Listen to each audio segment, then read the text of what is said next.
नमस्कार, मेरे चैनल में आपका बहुत बहुत स्वागत है। और आज इस वीडियो में हम कार्बोवेज होम्योपैथिक दवा के फायदे और उपयोग के बारे में जानेंगे। वीडियो को पूरा अवश्य देखें ताकि आप पूरी तरह से समझ पाएं। तो आइए समझते हैं। सबसे पहला लक्षण है कि पेट के ऊपरी भाग में वायु का प्रकोप। कार्बोवेज औषधि वनस्पति कोयला है। हनीमैन का कथन है कि पहले कोयले को शक्तिहीन औषधि माना जाता था, परंतु कुछ समय के बाद पता चला कि इसमें कुछ रासायनिक तत्व हैं जिनसे यह बदबू को समाप्त कर देता है। इसी गुण के आधार पर एलोपैथी इसे दुर्गंध युक्त फोड़ों पर महीन करके छिड़कने लगे। मुख की बदबू हटाने के लिए इसके मंजन की सिफारिश करने लगे। और क्योंकि यह गैस को अपने में समा लेता है, इसलिए पेट में वायु की शिकायत होने पर शुद्ध कोयला खाने को देने लगे। कोयला कितना भी खाया जाए वह नुकसान नहीं पहुंचाता है, परंतु हनीमैन का कथन था कि स्थूल कोयले का यह असर चिरस्थायी नहीं है। मुंह की बदबू यह हटाएगा, परंतु कुछ देर बाद बदबू वापस आ जाएगी। फोड़े की बदबू को जब तक यह लगा रहेगा तभी तक हटेगी। पेट की गैस में भी यह इलाज नहीं है। हनीमैन का कथन है कि स्थूल कोयला वह काम नहीं कर सकता जो शक्तिकृत कोयला कर सकता है, तो इसको होम्योपैथी में शक्तिकृत रूप में प्रयोग हुआ। कार्बोवेज पेट के गैस को भी रोकता है, विषैले सड़ने वाले जख्म गैंग्रीन को भी ठीक करता है। पेट के वायु के शमन में होम्योपैथिक में 3 औषधियां सबसे प्रमुख हैं। वे हैं कार्बोवेज, चाइना तथा लाइकोपोडियम। डॉक्टर नैश का कथन है कि पेट में गैस की शिकायत में कार्बोवेज ऊपरी भाग पर, चाइना संपूर्ण पेट में गैस भर जाने पर और लाइको पेट के निचले भाग में गैस होने पर विशेष प्रभावशाली है। आगे का लक्षण है कि पुराना अजीर्ण रोग, खट्टी तथा खाली डकारे आना। पुराने अजीर्ण रोग में कार्बोवेज लाभकारी है। रोगी को खट्टी डकारें आती रहती हैं, पेट का ऊपर का हिस्सा फूला रहता है, फूल जाता है, हवा पसलियों के नीचे अटकती है, चुभन पैदा करती है। खट्टी के साथ खाली डकारें भी आती हैं। डकार आने के बाद बदबूदार हवा भी खारिज होती है। डकार तथा हवा के निकास से रोगी को चैन पड़ता है। पेट इस कदर फूल जाता है कि धोती या साड़ी ढीली करनी पड़ती है। कार्बोवेज में डकार से आराम मिलता है, परंतु चाइना और लाइको में डकार से आराम नहीं मिलता। अंतर ये भी है चाइना, लाइको और कार्बोवेज में कि कार्बोवेज में डकार से काफ़ी आराम मिल जाएगा, चैन मिल जाएगा, परंतु चाइना और लाइकोपोडियम में ऐसा नहीं होता। आगे का लक्षण है कि किसी कठिन रोग के पश्चात उपयोगी। अगर कोई रोग किसी पुराने कठिन रोग के बाद से चला आता हो तो कार्बोवेज को स्मरण करना चाहिए। इस प्रकार किसी पुराने रोग के बाद किसी भी रोग के चले आने का अभिप्राय यह है कि जीवनी शक्ति कमजोरी दूर नहीं हुई, जीवनी शक्ति भी कमजोर हो गई है। और यद्यपि पुराना रोग ठीक हो गया ऐसा प्रतीत होता है, तो भी जीवनी शक्ति अभी अपने स्वस्थ रूप में नहीं आई। उदाहरण के लिए अगर कोई कहे कि जब से बचपन में कुकुर खांसी हुई तब से दमा चला आ रहा है, जब से सालों हुए शराब पीने के दौरे में भाग लिया तब से अजीर्ण रोग से पीड़ित हूँ, जब से सामर्थ्य से ज़्यादा परिश्रम किया तब से तबीयत गिरी गिरी रहती है, जब से चोट लगी तब से चोट तो ठीक हो गई किंतु मौजूदा शिकायत की शुरुआत हो गई। ऐसी हालत में चिकित्सक को कार्बोवेज देने की हमेशा सोचनी चाहिए। बहुत संभव है कि इस समय रोगी में जो लक्षण मौजूद हों वे कार्बोवेज में पाए जाते हों, क्योंकि इस रोग का मुख्य लक्षण जीवनी शक्ति का अस्वस्थ होना है और इस शक्ति के कमजोर होने से ही रोग पीछा नहीं छोड़ता। तो ऐसे में भी कार्बोवेज बहुत ज़्यादा लाभ पहुंचाता है। एक लक्षण है कार्बोवेज का कि गर्मी से सर्दी जुकाम। कार्बोवेज का जो जुकाम, खांसी, सिरदर्द आदि के जो लक्षण है वो बिल्कुल पाए जाते हैं। मुख्य औषधि है सर्दी, खांसी, सिरदर्द में कार्बोवेज। परंतु मैं लक्षण समझाता हूँ कैसे कैसे होता है। रोगी जुकाम से पीड़ित इसमें रहा करता है। कार्बोवेज के जुकाम खांसी, सिर दर्द कैसे शुरू होती है यह समझ ले।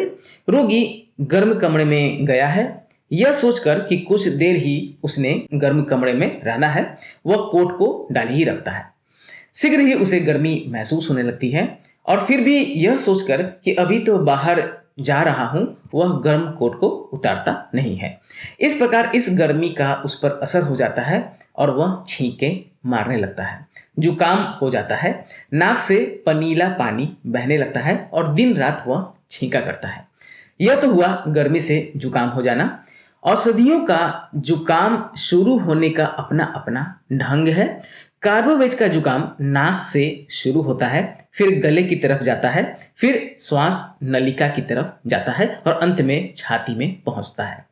एक बात ध्यान रखें, फास्फोरस की ठंड लगने से बीमारी पहले ही छाती में या श्वास नलिका में अपना असर करती है। तो यहां मैंने बताया कि गर्मी से सर्दी जुकाम होने पर कार्बोवेज बहुत अच्छा असर दिखाती है और कैसे कैसे लक्षण होते हैं यह मैंने भी आपको बता दिया है। जब तक कार्बोवेज के रोगी का नाक बहता रहता है तब तक उसे आराम रहता है, परंतु यदि गर्मी से हो जाने वाले इस जुकाम में वह ठंड में चला जाए तो जुकाम एकदम बंद हो जाता है और सिर दर्द शुरू हो जाता है।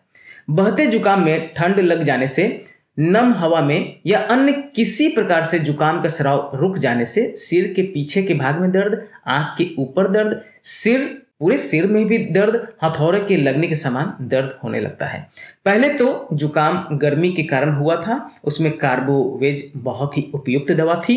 अब जुकाम को रुक जाने पर कार्बोवेज के अतिरिक्त कैलीबाइक्रोम, कैली आयोडाइड और सीपिया के लक्षण हो सकते हैं, तो इन पे भी ध्यान देना है। तो मैंने क्या बताया कि पहले जो गर्मी के कारण जुकाम हुआ है उसमें आपको देना है कार्बोवेज।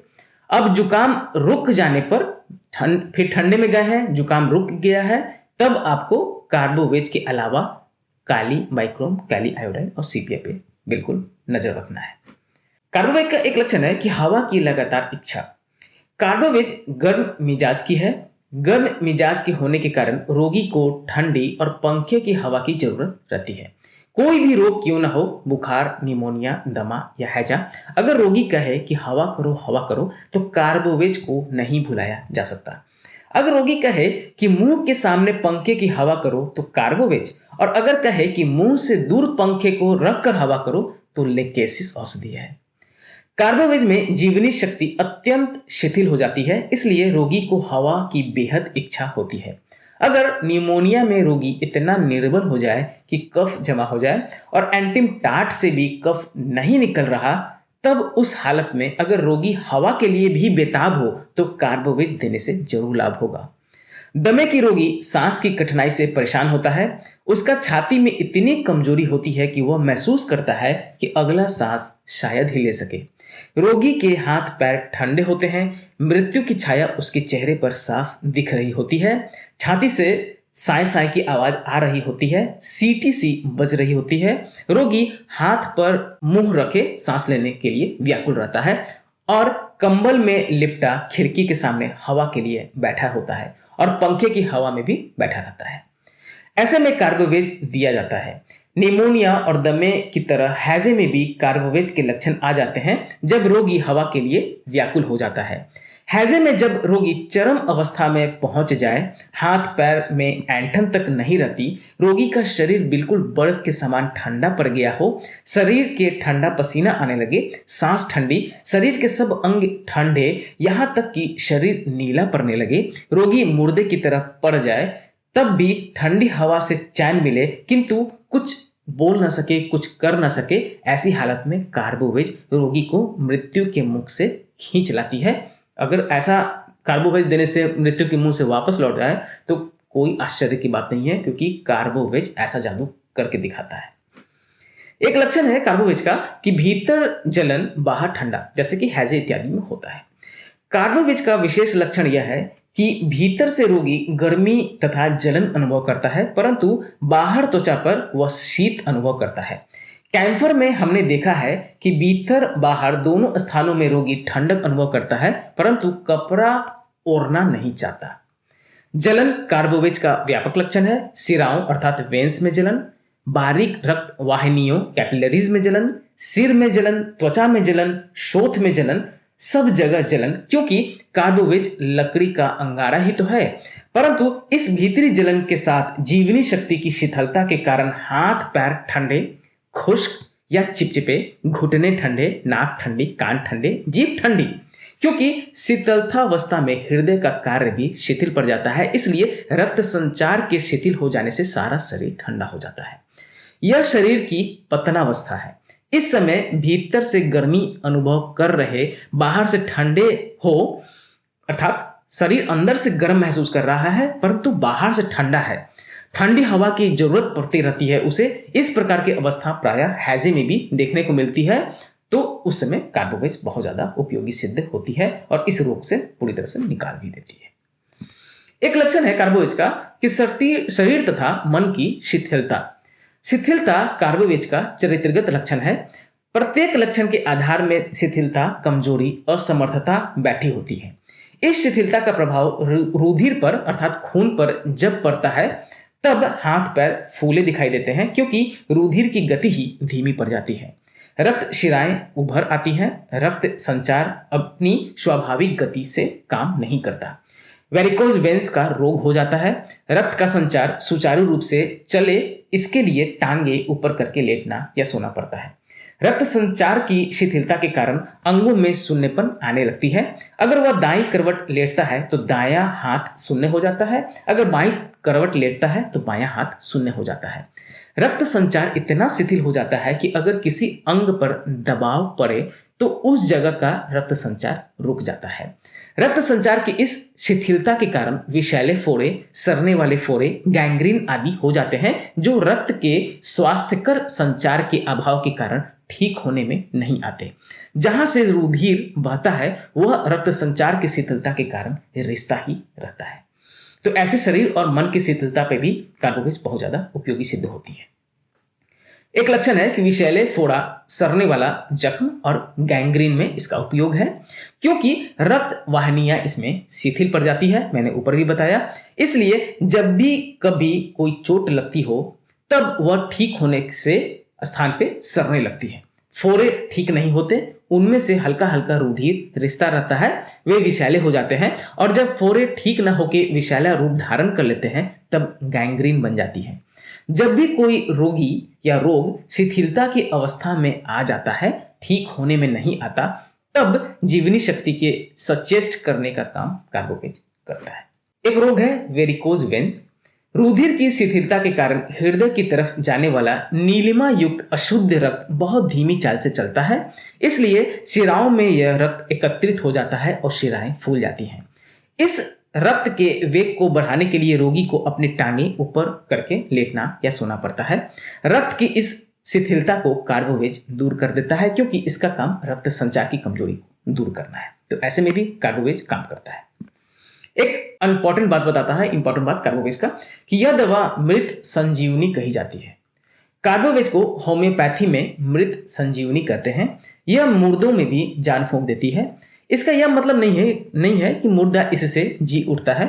इसका यही अभिप्राय है कि जब रोगी ठंडा पड़ जाता है, नब्ज भी कठिनाई से मिलती है, शरीर पर ठंडे पसीने आने लगते हैं, चेहरे पर मृत्यु देखने को मिल जाती है, बिल्कुल लगता है कि अब यह मरने वाला है। अगर रोगी बच सकता है तब इस औषधि से रोगी के प्राण लौट आते हैं। कार्बोवेज जैसी कमजोरी अन्य किसी औषधि में नहीं है और इसलिए मरणासन्न व्यक्ति की कमजोरी हालत में यह मृत संजीवनी का काम करती है। उस समय अगर 200 या उच्च शक्ति की मात्रा रोगी को दे दी जाए तो उसके उठने की आशा बहुत ज्यादा बढ़ जाती है। एक अंतिम लक्षण वृद्धावस्था की कमजोरी। युवकों को जब वृद्धावस्था के लक्षण सताने लगते हैं या वृद्ध व्यक्ति जब कमजोर होने लगते हैं, हाथ पैर ठंडे रहते हैं, नसें फूलने लगती है, तब यह औषधि लाभप्रद है। रोगी वृद्ध हो या युवा, जब उसके चेहरे की चमक चली जाती है, जब वह काम करने की जगह लेटे रहना चाहता है, अकेला पड़े रहना पसंद करता है, दिन के काम से इतना थक जाता है कि किसी प्रकार का शारीरिक या मानसिक श्रम उसे भारी लगता है, तब इस औषधि अर्थात कार्बोवेज से लाभ होता है। शक्ति तथा प्रकृति की बात करें तो यह दवा गहरी तथा दीर्घकालिक प्रभाव करने वाली औषधि है। मात्रा की बात कर लें और शक्ति की तो आप 6 CH 30 और 200 में बिल्कुल इसका इस्तेमाल कर सकते हैं। ध्यान रखिएगा, यह औषधि गर्म अर्थात हॉट प्रकृति के लिए है, गर्मी से रोग बढ़ता है। अगर ऐसा कोई भी लक्षण मिले तो आप 30 CS में बिल्कुल इस्तेमाल कर सकते हैं। जैसा कि मैंने बताया था, मृत संजीवनी कही जाती है। बिल्कुल रोगी का हालत खराब हो गया हो तो आप 200 या उससे ऊंची शक्ति का भी बिल्कुल प्रयोग कर सकते हैं। नहीं तो 30 पोटेंसी दिन में 3 बार 2 बार जीभ पे टपकाएं, आपको बिल्कुल 100% लक्षण मिलने पर सुधार आ जाएगा। आशा है आपको हमारी वीडियो पसंद आई होगी। अगर समझने में परेशानी आ रही हो या आप ट्रीटमेंट करवाना चाहते हैं या आप अपने एड्रेस पे दवा मंगवाना चाहते हैं तो मेरे व्हाट्सएप नंबर 9006242658 पर भी आप हमसे संपर्क कर सकते हैं। दवा आपको किसी भी होम्योपैथिक शॉप पर मिल जाएगा। 2 दवा लेने के बीच हमेशा 15 मिनट का गैप दें। खाना खाने के आधे घंटे पहले या आधे घंटे बाद ही दवा लें। कच्चा प्याज और खट्टी चीज़ों का सेवन ना करें। WSI, रेक्वेग, SBL, एडिल किसी भी कंपनी की दवा आप ले सकते हैं, सभी अच्छी है। धन्यवाद।